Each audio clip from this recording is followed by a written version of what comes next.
안녕하십니까. 신의균의 국방TV 시큐리티 뉴스입니다. 자, 오늘도 아주 중요한 안보 소식 간추려 보도록 하겠습니다. 우크라이나가 스톰 섀도우 미사일 12발을 쏴서 북한 최고위급 장성을 포함한 이 북한군 장군, 장교 수십 명을 사상시켰죠.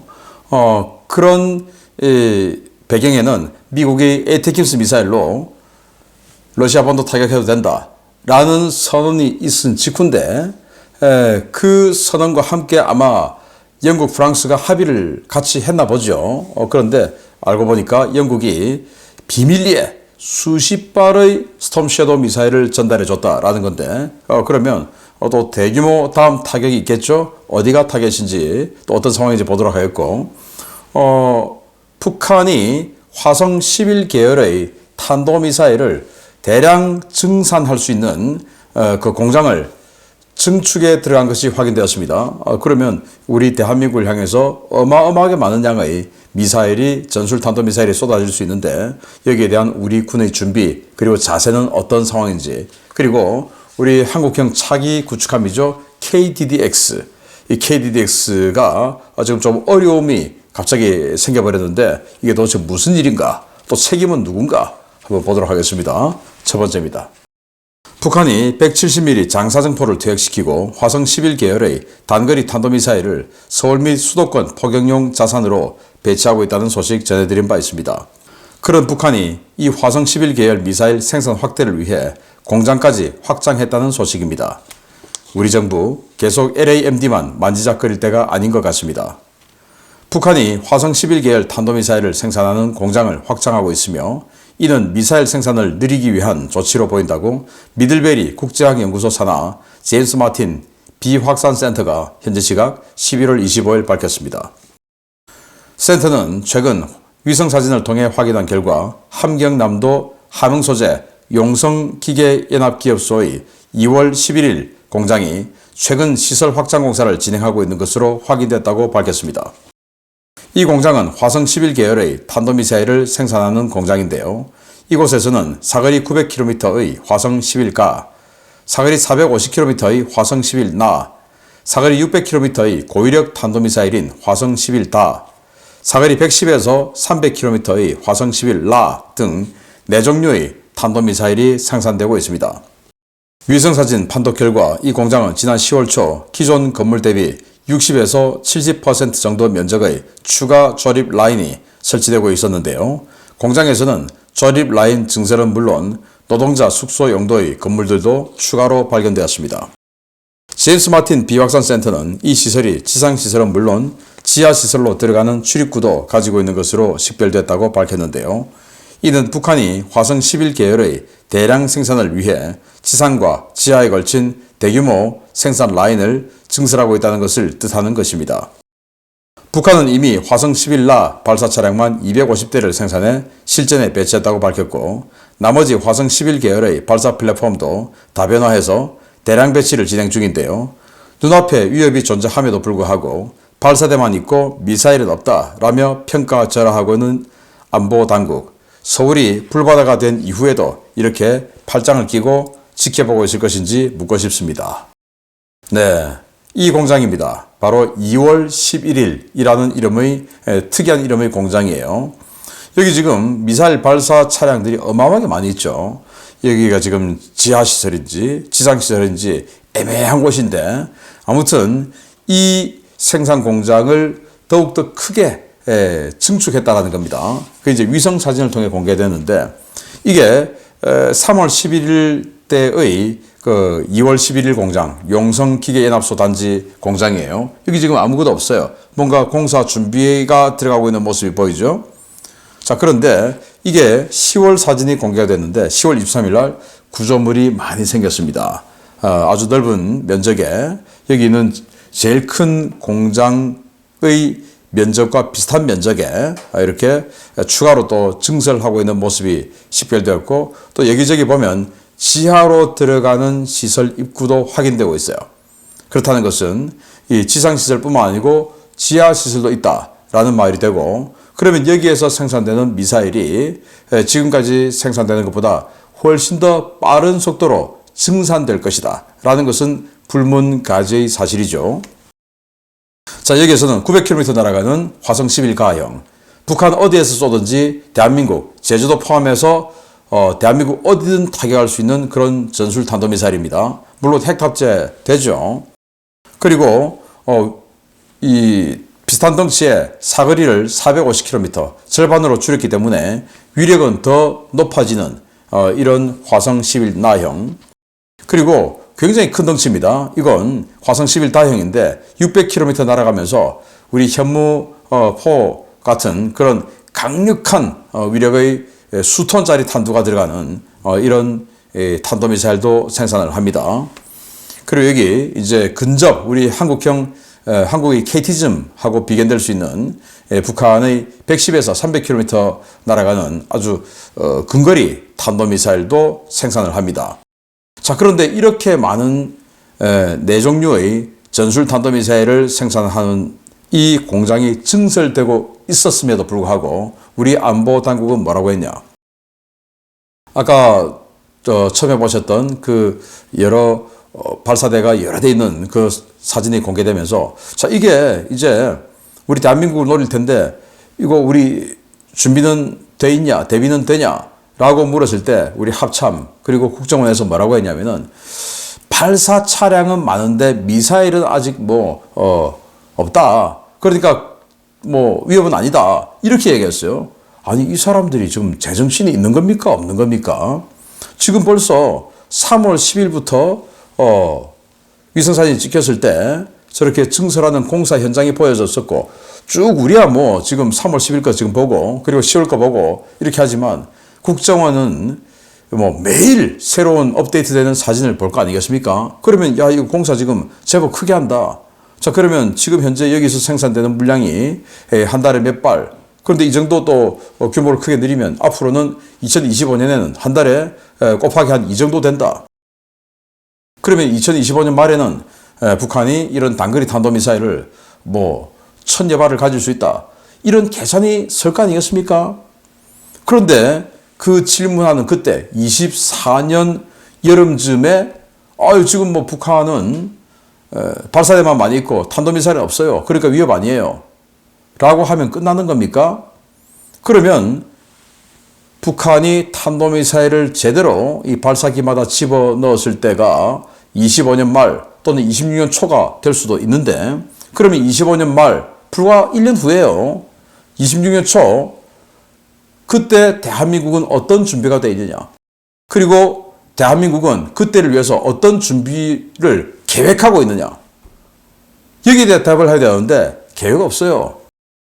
그냥 주구장창 LAMD 그리고 KAMD만 노립니다. 왜냐? 국민들은 모르니까. 대통령도 모르니까. 대통령이 KAMD, LAMD 어떻게 알겠습니까? 저 같은 사람이나 알죠. 그러니까 이 대통령은 눈을 가리고 국민들의 눈을 가리고, 국민들은 모르니까, 무지하니까 이 상황에. 그러니까 LAMD 그러면 뭔가 근사한 MD를 하나보다, MD가 이제 미사일 디펜스니까, 또 KMD, K는 또 한국형이니까, 야, 또 LAMD도 있고 KMD도 있고 하니까 뭔가 열심히 많이 하는 것 같다 라고 생각하지만, 저 같은 사람이 봤을 때는 이건 무슨 밥그릇 나눠 먹기도 아니고 육군 따로 공군 따로 이건 뭐 하는 짓이냐. 그리고 지금 이런 것들을 막아낼 수 있는 준비는 전혀 없이 오직 방산업체에 물량 나눠주는, 여기에만 몰두하고 있는 이런 대한민국이 되어서야 되겠냐라는 겁니다. 170mm 장사정포 지금 그 170mm는 다 뺐어요. 다 빼서 러시아 다 줬다는 거 아니겠습니까? 그 170mm 주체포를 대체하는 게 전부 다 이제 탄도미사일인데, 우리는 여기에 대해서 막아낼 능력이 있냐? 없습니다. 계획은 있냐? 없습니다. 그리고는 뭐라고 하면은 지금 당장은 위협 아니다. 이렇게 이야기하는데 이 자들을 그런 자리에 그대로 놔뒀어야 되겠습니까? 대통령이 눈과 귀를 가리고, 그리고 우리 국민들을 속이는, 그들의 카르텔만 지키려고 하는 이런 사람들은 우리가 정말 솎아내야 되지 않겠습니까? 정말 분통이 터집니다. 두 번째입니다. 지난 7월에 이미 계약을 체결해서 선동함 건조에 들어갔어야 할 차세대 구축함 KTDX 사업이 방위사업청의 보신주의 때문에 장기 지연이 불가피하게 됐습니다. 이렇게 되면 예산 확보부터 업체 선정까지 처음부터 다시 시작해야 하는 상황인데 아무도 책임을 지지 않은 모양새입니다. 늦어도 11월 방위사업추진위원회에서 결정하기로 했던 차세대 구축함 상세 설계 및 선도함 건조 계약자 선정이 내년으로 연기되었으며 방위사업청이 사업 결정을 위한 핵심 의사결정을 산업통상자원부로 넘긴 것으로 확인되었습니다.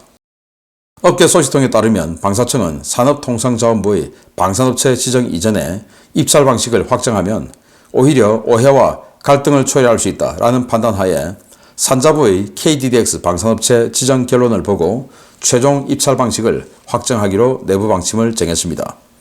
방산업체 지정이란 방산물자를 생산하고자 하는 자는 대통령령이 정하는 시설 기준과 보안 요건 등을 갖추어 산업통상자원부 장관으로부터 방산업체의 지정을 받아야 한다라는 방위사업법 제35조에 따른 것인데요. 산자부는 관련 규정에 의거해 한 개 사업에 복수업체를 지정할 수 있습니다.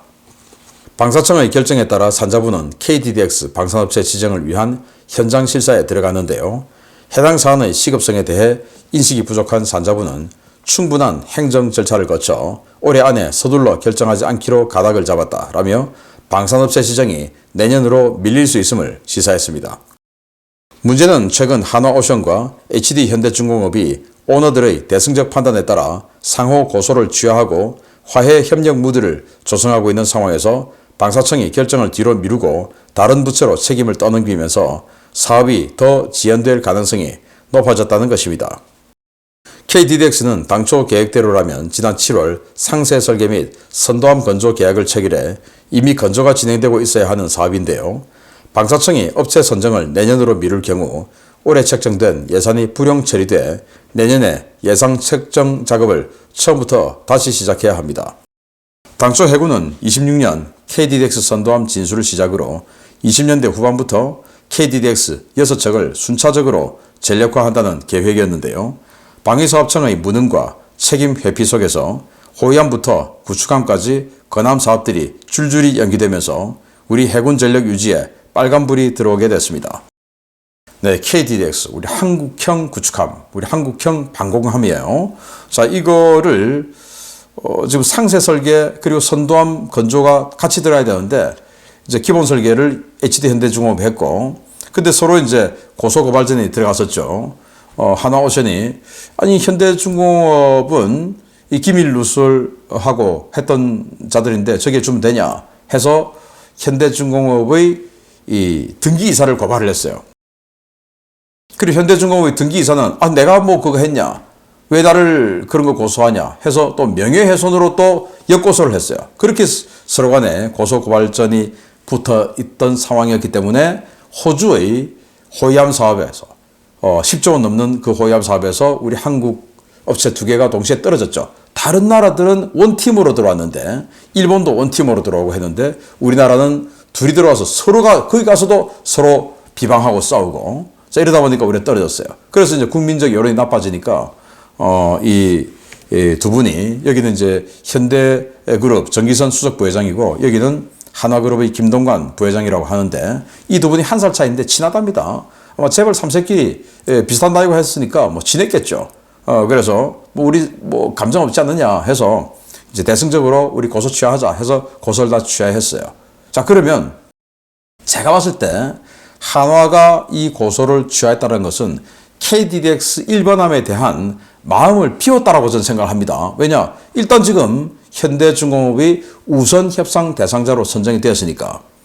저는 그렇게 생각을 하는데 뭐 저만의 착각인지 모르겠으나, 자, 그러면은 방위사업청은 빨리 뭐 그동안의 관례대로 하든지 아니면 뭔가 다른 방법을 취하든지 해서 지금 24년도 예산에 책정되어 있는 그 계약금, 초도금 이런 것들을 집행을 해서 빨리빨리 들어가야 되죠. 그런데 이 방사청은 내가 욕을 먹기는 싫다. 지금 김동관 부회장이 지금 뭐 마음 비웠겠냐? 아닌 것 같은데. 이랬는지 산자부의 방산업체 지정 결과를 보고 하겠다. 일단 현대는 우선 협상 대상자니까 이 KDDX 사업에 방산업체로 지정이 되어 있어요. 이제 사업 건건이 방산업체로 지정하는데 그걸 또 산자부에서 하는 겁니다. 그러면 한화를 또 이제 산자부에서 실사를 하는데 그거 결과 보고 하겠다. 아니, 한화가 방산업체 지정이 떨어질 리가 있습니까? 우리나라 세종대왕함부터 시작해서 뭐 이지스함, 또 구축함, 호위함, 잠수함 안 만드는 게 없는 한화인데 그걸 뭐 떨어지겠어요? 그거 보고 하겠다라고 또 한 발 물러서는 겁니다. 왜? 욕먹기 싫다는 거죠. 아니, 이 방사청은 욕먹기 싫어서 그냥 철밥통만 지키려고 하는 겁니까? 대한민국 안보를 서포트하는 기구입니까? 도대체 뭐 하는 데입니까? 자, 이래서 올해 내로 지금 체결이 안 되겠다라는 거예요. 산자부도 아니 뭐 연말 다 돼가는데 뭘 지금 그렇게 열심히 막 후리쳐서 하겠냐? 그냥 뭐 천천히 하겠다. 그럼 내년으로 넘어가는 거예요. 그러면 올해 이 계약금 그리고 초도금 책정되었던 거 불용 처리되죠. 내년에 또 무슨 뭐 국감할 때 나올 겁니다. 불용 처리됐다고. 이제 국민들은 이런 사안을 모르고 쓸데없는 예산 올려가지고 안 썼다 하고 또 뭐 욕을 하겠죠. 그리고 이제 내년도에 다시 이 사업을 가면 이 계약금부터 시작해서 다시 가면 우리 KDDX의 진수, 취역, 전력화는 한 해 또 밀리는 겁니다. 안 그래도 지금 또 한 해 밀렸었는데 그러면은 지금 중국은 저렇게 지금 어마어마하게 해군력을 성장시키고 북한도 지금 러시아로부터 기술을 받아서 핵 잠수함을 만들지도 모르는 이 상황에서 우리가 이렇게 자꾸 1년씩 또 1년씩 이렇게 미뤄서야 되겠냐. 방사청이 사업 관리 잘해서 신속하게 좋은 무기를 제대로 된 적기에 군에 전력화 시키려고 하는 게 방사청이지. 니들 욕 먹지 마. 우리만 욕 안 먹으면 돼. 나라 안보는 어떻게 됐는지 몰라. 이러라고 있는 방사청은 아니죠. 그래서 저는 이런 식으로 계속 진행된다면 방사청 아예 존폐까지도 다시 한번 봐야 되지 않냐라는 생각을 한번 또다시 해봅니다. 세 번째입니다. 미국의 에이테킴스 미사일 러시아 본토 타격 승인이 발표된 직후 영국과 프랑스도 우크라이나의 장거리 순항 미사일을 이용한 러시아 본토 타격을 승인하면서 우크라이나에 대량의 미사일을 비밀리에 공급했다는 소식입니다. 지난주 러시아 흑해 함대가 왜 불이 나게 도망갔는지 이제야 알 것 같습니다. 미국이 우크라이나에 에이테킴스 미사일을 이용한 러시아 본토 타격을 승인한 직후 영국도 같은 조치를 취하며 스톰 섀도우 미사일을 대량으로 우크라이나에 보냈다고 블룸버그 통신이 현지 시각 11월 25일 보도했습니다. 블룸버그 통신은 익명을 요구한 영국 정부 당국자를 인용해서 지난 11월 초에 수십여 발의 스톰 섀도우 미사일이 우크라이나에 공급되었고 미사일 공급이 끝난 후에 해당 미사일을 이용한 러시아 본토 타격 승인 발표가 나왔다고 전했습니다. 통신은 영국이 우크라이나에 스톰 섀도우 미사일을 지원한 것은 키어 스타머 총리가 취임한 이후 처음이라고 밝혔는데요.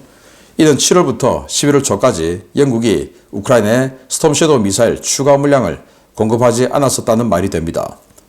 영국이 추가 물량을 공급하기 전 우크라이나의 스톰 섀도우 재고는 바닥나 있는 상태였는데요. 지난 11월 20일 쿠르스크 러시아군 지휘소에 가해졌던 집중 공습은 이번에 수십여 발 대량 공급이 이루어지면서 재고에 여유가 생겼기 때문인 것으로 전해졌습니다. 프랑스 역시 20여 발이 조금 넘는 수량의 스카프 EG 미사일을 우크라이나에 보냈거나 보내는 중인데요. 1차 물량으로 10발, 2차 물량으로 12발이 올 연말까지 납품될 예정인 것으로 전해졌습니다. 이는 현재 우크라이나군 인벤토리에 스톰 섀도우와 스카프 EG 미사일 재고 수십여 발이 존재한다는 것을 의미하는데요. 지난 11월 20일 쿠르스크 공습대와 같은 대규모 미사일 공습, 과연 다음 표적은 어디가 될지 주목됩니다. 네, 수호24 전폭기가 이렇게 스톰 섀도우 미사일을 장착하고 있는 모습이죠. 자, 여기는 스톰 섀도우 미사일을 두 발 동시 발사하는 모습이에요. 스톰 섀도우는 뭐 사거리가 MTCR 때문에 수출량은 좀 제한을 해서 250에서 한 290km 제한을 했지만 지금 프랑스는 또 스카프 EG를 줬다고 하니까 스카프 EG는 그 제한 없이 사거리가 560km까지 날아가는 미사일입니다. 그걸 지금 영국, 프랑스가 영국은 뭐 수량 더 많이 수십 발, 프랑스는 지금 한 20여 발 이렇게 줬다라는 건데 자, 그렇게 되면 이제 그중에 12발 11월 20일 날 썼고 이제 며칠 내로 대단히 강력한 타격이 또 이루어질 것이다 라고 생각하는데요. 지난 11월 20일 스톰 섀도우 12발 때려가지고 여기 김영복 상장, 그러니까 북한군 총참모부 부총참모장 김영복 상장으로 판단되는 북한군 최고위급 장성을 포함한 수십 명의 사상자가 나왔죠. 굉장히 좋은 시설의 러시아 대통령 별장 시설인데 여기를 이제 지휘부로 사용하고 있었고 여기를 때렸습니다. 자, 그러면 이제 2차 타격이 있겠죠. 미국의 에이테킴스 가지고는 두 번 타격했습니다. S-400, 쿠르스크에 있는 S-400 때렸죠. 그리고 또 쿠르스크시 인근의 러시아군 집결지를 또 때렸죠. 그리고 이제 영국의 스톰 섀도우로 이렇게 쿠르스크의 러시아 지휘소를 때렸는데 다음 타겟이 또 나올 것이다. 그러다 보니까 여기 흑해함대 세바스토폴 크림반도에 있다가 이렇게 이제 드론 공격에 시달리다가 노브로시스크로 도망갔죠. 여기에서 지금 싹 다 비워졌지 않습니까? 제가 며칠 전에 알려드렸듯이 지금 다 도망가고 없어요.